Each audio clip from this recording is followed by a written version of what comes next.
राज्यात सध्या मराठा आरक्षणाचा मुद्दा पेटलेला आहे आणि यात भर पडली आहे ती मराठा विरुद्ध ओबीसी वादाची। एकीकडे मनोज जरांगेंचा महाराष्ट्र दौरा सुरू आहे। त्यांच्या या दौऱ्याला मोठा प्रतिसादही मिळतोय आणि मराठा समाजाला ओबीसीतून आरक्षण नको यासाठी ओबीसी समाजही आक्रमक झालाय। त्यामुळे दिवसेंदिवस सरकारवरचा दबावही वाढत चाललाय। तर दुसरीकडे मराठा आरक्षण देण्यासाठी सरकारने 24 डिसेंबर पर्यंतचा वेळ मागितला होता। त्यानुसार आता सरकार दरबारी हालचालींना वेग आलाय। मुख्यमंत्री एकनाथ शिंदेंनी नोव्हेंबर महिन्यात मागासवर्ग आयोगाला मराठा समाजाच्या सामाजिक मागासलेपण सिद्ध करण्याबाबत पत्र पाठवलं होतं। त्यानंतर आयोगाच्या बैठकाही सुरू झाल्या। मात्र आयोगातल्या सदस्यांमध्ये विविध मुद्द्यांवरून एकमत होत नसल्याचं समोर आलं। यानंतर राज्य मागासवर्ग आयोगाच्या काही सदस्यांनी एकापाठोपाठ एक राजीनामे दिले। राजीनामे देताना राज्य शासन प्रशासनाचा आयोगाच्या कामकाजात वाढता हस्तक्षेप हे मुख्य कारण असल्याचं सांगण्यात येत होतं। पण आता या राजीनामा सत्रादरम्यान राज्य सरकारचा राज्य मागासवर्गीय आयोगच बरखास्त करण्याचा प्रयत्न असल्याचं म्हणलं जातंय। आता राज्य सरकार खरंच मागासवर्गीय आयोग बरखास्त करू शकतं का? असं झालंच तर मराठा आरक्षणाचं काय होणार असा प्रश्न उपस्थित होतोय। नमस्कार, मी भाग्यश्री आणि टीओडी मराठीमध्ये तुमचं स्वागत। मराठा आरक्षणाचा पेच सोडवण्यासाठी सरकारकडून जोरदार प्रयत्न सुरू आहेत। मराठा आरक्षणाचा प्रश्न मार्गी लावण्यासाठी राज्य सरकारकडून मागासवर्गीय आयोगाला मराठा समाजाचं सर्वेक्षण करण्याच्या सूचना देण्यात आल्या होत्या। आता राज्य मागासवर्ग आयोग हा मागासवर्गातील जातीची माहिती गोळा करण्यासाठी आहे। राज्य मागासवर्ग आयोग हा स्वायत्त आहे, मात्र तरी ही माहिती देण्यासाठी आयोगावर सरकारकडून दबाव टाकण्यात आल्याचं आयोगातील सदस्यांचं म्हणणं आहे। सर्वेक्षणातून आलेली माहिती आम्ही तुम्हाला देऊ शकतो, पण सरकारला अपेक्षित माहिती देणं आम्हाला शक्य नाही। जी माहिती आमच्याकडे आहे तीच माहिती पुरवू शकतो असं आयोगाच्या सदस्यांचं म्हणणं आहे। कामाचा व्याप वाढल्यानं प्राध्यापक डॉक्टर संजीव सोनवणे यांनी राजीनामा दिला, तर ॲडव्होकेट बालाजी किल्लारीकर आणि प्राध्यापक लक्ष्मण हाके यांनी देखील सदस्यपदाचा राजीनामा दिला।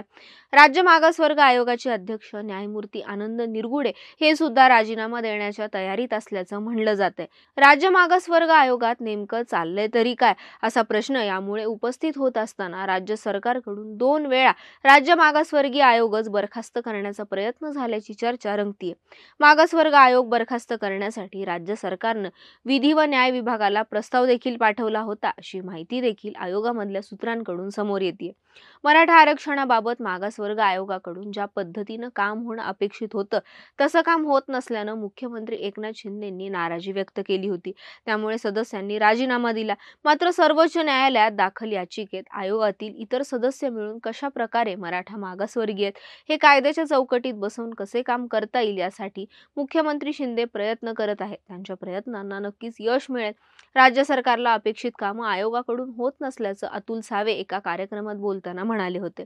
राज्यात महाविकास आघाडीचं सरकार अस्तित्वात असताना राज्य मागासवर्गीय आयोग नेमण्यात आला होता।